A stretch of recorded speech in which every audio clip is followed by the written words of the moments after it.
என்னங்க அப்படி ட்ரெஸ் பண்ணாலும் திட்டுறீங்க, இப்படி ட்ரெஸ் பண்ணாலும் ஷட் அப். இது என்ன சட்ட சப்பையா? அழகா ஒரு பேண்ட் ஷர்ட் போட்டு வர தெரியாது? இதுக்கு முன்னால எங்க வேலை செஞ்சீங்க? பாம்பேல. என்ன வேலை? மெக்கானிக். எந்த கம்பெனி? ராமோஜி ராஜராவ் ஜிஜாபாய் கம்பெனி. போதும். ஏன் கம்பெனிலயும் நீங்க அதே வேலை தான் செய்ய போறீங்க. Thank you madam.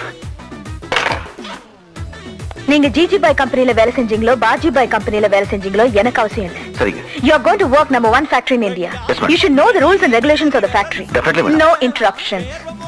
Number 1, timing is very important. If you come 1 minute late, you'll be suspended for 1 week. Number 2, neatly ironed khaki uniform. இந்த ஷூக்குள்ள பேண்ட் போடுறது, கண்டக்டர் பேக், கணக்குப்புள்ள பேக், கதர் சட்டை, பட்டை இதெல்லாம் எனக்கு பிடிக்காது. Number 3, ஃபேக்டரியில எந்த மிஷினும் கெட்டு போகாம பாத்துக்கணும். அப்படி ஏதாவது கெட்டு போச்சுன்னா நீங்க தான் பொறுப்பு. Number 4, ஃபேக்டரியில அனாவசியமா பேசுறது, சிரிக்கிறது, அரட்டை அடிக்கிறது, தம் அடிக்கிறது இதெல்லாம் வச்சு கூடாது. புரிஞ்சுதா? புரிஞ்சது. என் பிஏ கிட்ட போய் அப்பாயின்மெண்ட் ஆர்டர் வாங்கிங்க.